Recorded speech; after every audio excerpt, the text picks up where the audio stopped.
I always have something to say when the book doesn't get 5 stars.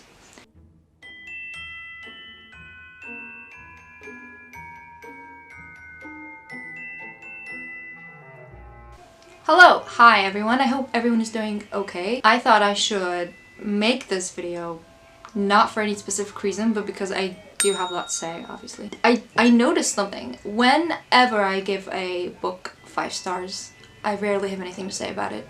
It's usually so good that I have nothing to say about it. Somebody asks me if the book was good, how the book was. It's great. Loved it. Loved the plot, loved the characters. I loved everything. When the book just does not get the 5 stars, I have a lot to say.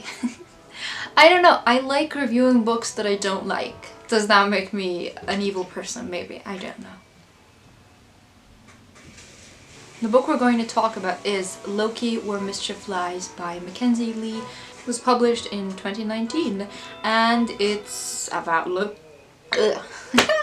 It's about Loki. How the book came into existence, I believe Marvel gave Mackenzi Lee a 3-book deal about Marvel's most notorious villains that she will write about from the perspective or from the genre of YA. So in the past, Mackenzi Lee has fallen books that fall into the YA category. I am very biased when it comes to her because I love her Montague Siblings series. Yeah.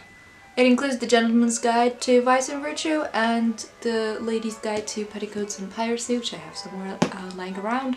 And while this book is completely different from the story and the setting of the Montague Siblings story, it does fall into the same style, obviously, because it's the same author. Big brain time. What I mean to say is the writing style is very, very good. I remember picking up The Gentleman's Guide to Vice and Virtue when I had a severe reader's block and I instantly finished it. I finished it in like 2 days. Granted, I listened to an audiobook, but it is safe to say that Mackenzi Lee's writing is beautiful and it falls off the page. I don't know if that's an expression people use, but it's very easily digestible and it reads a lot like fanfiction, which I'm not exactly sure whether it is a pro or a con, though there's nothing wrong with writing fanfiction. We're veering off course. What I mean to say is because it reads so much like fanfiction, it is very easy to read, even though the characters are completely original characters, like with the siblings, or Loki, who's been tackled so many times by so many people that, you know, his character just sort of like belongs to everybody now. But with that, let's, you know, jump into the book review.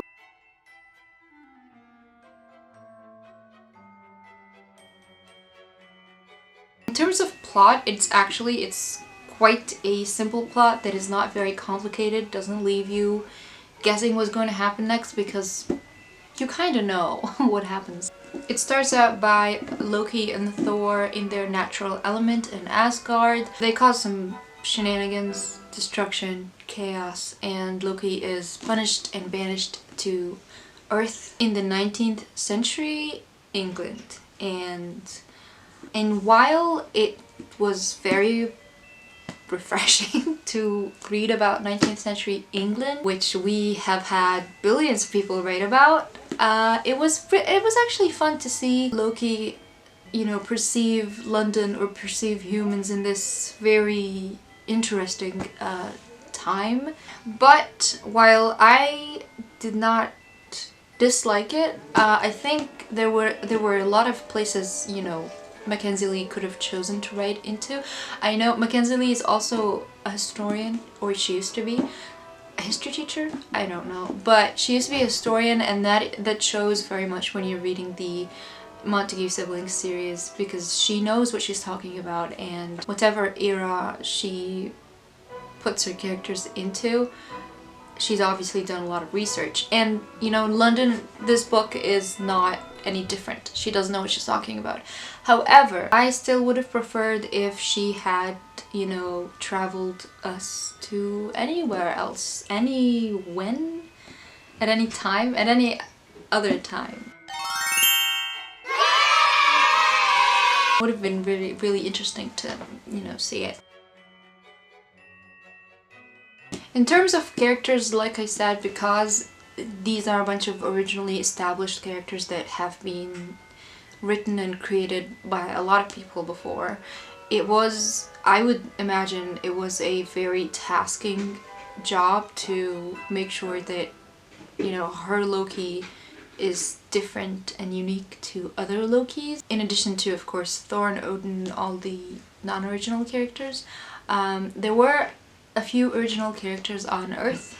Quite a few interesting ones, actually. But again, I felt like we just did not spend enough time with them. We spent the first third of the book on Asgard, just sort of waiting for the plot to start, and then once it starts, it kind of ends too soon. So this is a no spoilers review, unfortunately, so I can't talk about any spoilers. However, that ending, yeah, we're not happy with that. This ended too abruptly and I was so disappointed. Yeah, I realized that I'm not giving this book a good reputation at all. I loved it though. I gave it a 4 stars. It would have been 5 stars if we at least could have gotten some closure between the characters at the end. If you've read this book, you know what I'm talking about. Just why? Everything moves too fast and it ends way too vaguely. It's not even an open ending. It's just I felt like she was pressured to stop it at that point. Because from her other books, I know she gives us closure when it's supposed to be. The ending scenes are always too fun and, you know, exciting and just, they're written beautifully. But this, I just didn't really get it. It just kind of stops. Not in the middle of a sentence, but in the middle of a scene. It's like you pressed close screen right as you were reading. Yeah, and the thing that disappoints me the most is that she has said before that this is the only book in the series that, you know, has to do with Loki. The other 2 books, the second book has been revealed, it's coming out later this year, will feature Gamora and Nebula. And she has said before that all the 3 books are going to have 3 different, you know, anti-heroes or villains. So we're not getting a sequel. We won't know what happens. I know that with Loki and with, you know, Marvel characters, it's hard to put an end or put a, you know, end scene on any character's life. But if you're telling a story, you might as well finish it. So let's talk about the things that I did love, because yeah, I feel like I'm giving this a very bad reputation. Like I said, I love how this just kind of picks itself up, and once you pass this beginning, the first third of the book, it's like a train. It's like a train forward, and you don't really have to do anything. You're just carried along for the thing, and it's lovely. I also love the addition of Amora, Enchantress, because I personally did not know much about her, but the way she's portrayed in this book is, I would say, pretty accurate and serves the purpose of her character in general. Loki as a character was very true to his, you know, characterization, and it did not feel like she was, like Mackenzi Lee was copying any other previous Lokis, or if this was an amalgamation of the other Lokis. It just felt like Loki. It just felt like a continuation of the stories that we already know. Nothing was out of character for Thor or Odin. As for the original characters, I felt like they had a lot of potential. There was certainly some backstories that we needed to know.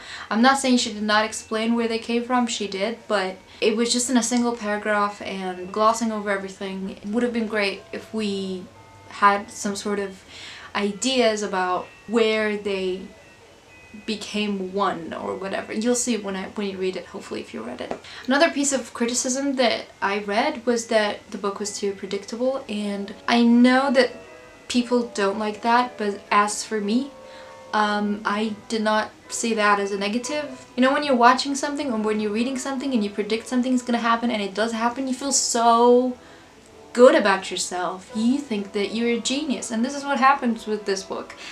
You know exactly where it's gonna go and where the plot twists are, although I have to admit there was one plot twist where I was too dumb to understand, so I was really shocked and happy. But plot is pretty predictable. Like I said, it's simple, but it's like, you know, there's something very OG about it. You know what's gonna happen. So I don't know, I guess if you're a fan of these moments where you feel like a genius, you will definitely enjoy yourself reading this. Overall, it was really fun to read. If you are suffering from a reader's block, which I was, definitely pick this up because you will finish it in a really short time and you'll feel good about yourself that you've read something. If you don't know who these people are, if you have not watched a Marvel movie before, or just, you know, haven't really been interested in, you know, looking up these characters, you will not feel lost because it is very self-explanatory. Characters you're meeting for the first time, you will hardly need to know more. I think the characters, even the non-original ones like Loki and the gods and all of those, are written in such a way that they don't really, you know, they're not very complicated. Everything is explained, it's very understandable and fun. This is the book that I have read this week, and if you're interested, definitely pick it up. But yeah, I hope you found this useful, and hopefully we'll meet very soon. Bye!